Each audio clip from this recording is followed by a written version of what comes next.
healthy eating and cooking enthusiast, as well as cookbook author Nicci Robertson's new book has hit the shelves, titled Thrive, Healthy Recipes That Break the Diet Rules. This offering features over 80 family-friendly recipes covering everything from main meals to healthy snacks. Well, Nicci also incorporates practical advice for anyone who wants to improve their health or lose weight while still enjoying their meals that are packed with flavor and are nutritionally balanced. Well, she's here in studio and graces our studio this morning for a conversation on the contents of the offering and more. Good morning. Welcome to Morning Now. Good morning. I'm so excited to be here. It's so good to at least see a book about healthy eating. Yes. Hey? How did that come about? So it's my absolute passion to help people help themselves. And, you know, a lot of us battle with weight, can't put it on, can't lose it. And what I've realized over the years, as I've been practicing as a nutritionist, is that diets don't work. Most of us know this. Right. And, you know, when we get back to basics and we eat real food, things come right. So our immune systems improve, our hormones balance.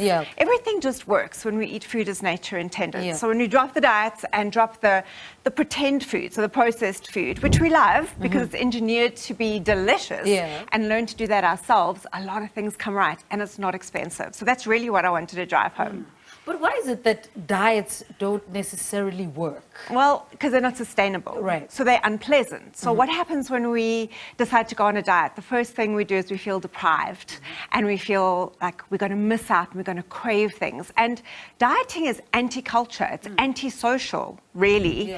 And food is about celebration. It's about family. It's about culture. It's about heritage. And we don't embrace that when we diet. So it's the antithesis of happiness. And when we really get into real food, as nature intended, we can eat, we can feel satisfied, we can feel full, and we can be healthy. And that's really the angle that I was going for with the book. Thrive, Healthy Recipes That Break the Diet Rules? Yes. Tell us a little bit about that. Okay. So yes, anti-diet. I wanted people, or I do want people to stop thinking about if they want to get healthy, lose or gain weight, that they have to go on some kind of restrictive, weird diet, like a fad.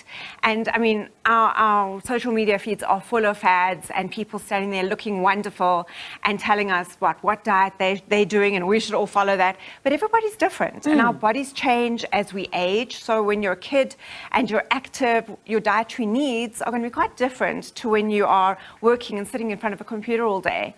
And when our hormones change, there's different needs as well. So the objective with the book, it's not just recipes, but there's also a ton of facts and myth-busting sort of ideas in there about how to really become your own nutritionist, how to know what your body needs at any given time, to be able to feed yourself and nurture yourself through food, not just, you know, eat food, but nurture yourself and understand what you're needing. And not forgetting our cultural heritage. You know, everyone talks about what's overseas, you know, with the blue zones, the people in Italy are so healthy. We're healthy here. We're just not looking at what we've got right here. And it doesn't cost a lot of money because we don't have to import these foods. We've got everything we need right here. And to get people to understand and embrace this is so gratifying because we can heal ourselves through eating. There's something here interesting in the book. You say here, your shape can determine when on what you should eat. Yes. That's interesting. Tell us a little bit about that. Exactly. So when you eat a lot of sugar and processed foods and our glucose levels increase, and when our glucose levels increase, our insulin increases, and that's what leads to diabetes. That's where we start storing body fat around the belly. Okay, so people who tend to store body fat around the belly, over the shoulders, tend to have higher glucose levels. People who have specific hormone profiles, so estrogen dominance, store fat around the thighs and around the butt. So what's going on in our hormones and what's going on with the chemistry or the food? So we all think about food and calories, okay?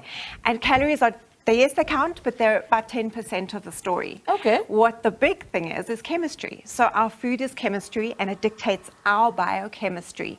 And where we store fat is dependent on our biochemistry. So to change your shape, we need to change the chemistry of the food we're eating. Okay. It's all possible. It's like, it feels like, oh no, I was born like this. My grandmother, my mother were like this. This is my genetic predetermination. It's not.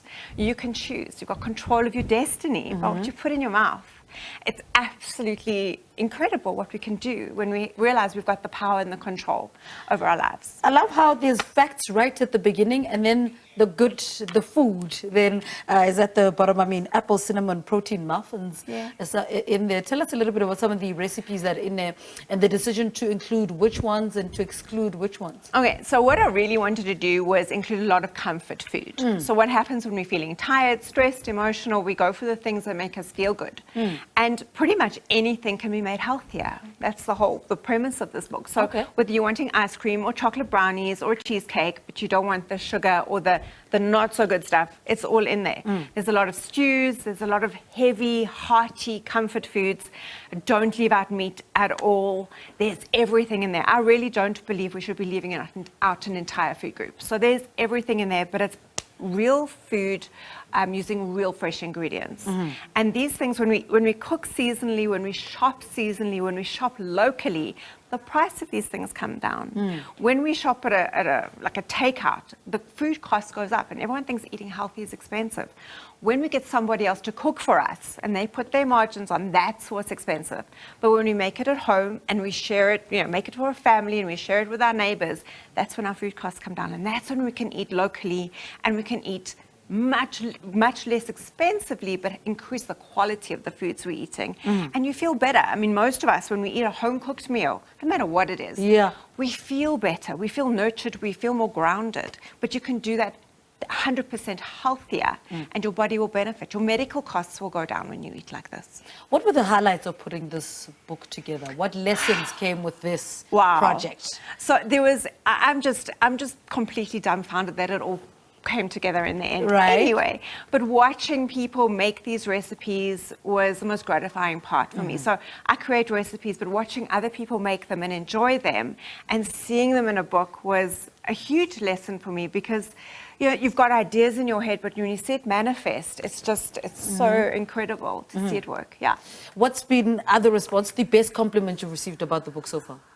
The best thing anyone's ever told me is that it's enabled them to change their lives and help their families. So that's the most important thing to me, is to empower people to make better choices for themselves, that they feel like they own their lives, that they don't have to dish out their power to their doctor or to have to find a magic pill, that they've actually got some locus of control over their health destiny. So important. Yeah. All right, so it's Sunday. What are you making this afternoon? I don't know, probably a braai. Probably a braai and some salad and things like that. So just normal South African real food, but it's got to be a real food. That's what are you putting on the braai? Probably lamb. Love lamb. Lamb is always a good idea. Lamb's always a good idea, and lamb's always generally free range. There's no rubbish around that, and just a good old salad. But real food, stuff that we love as South Africans, and it's really good for you. All right, Nicci, congratulations on this project. Thank you so much for coming.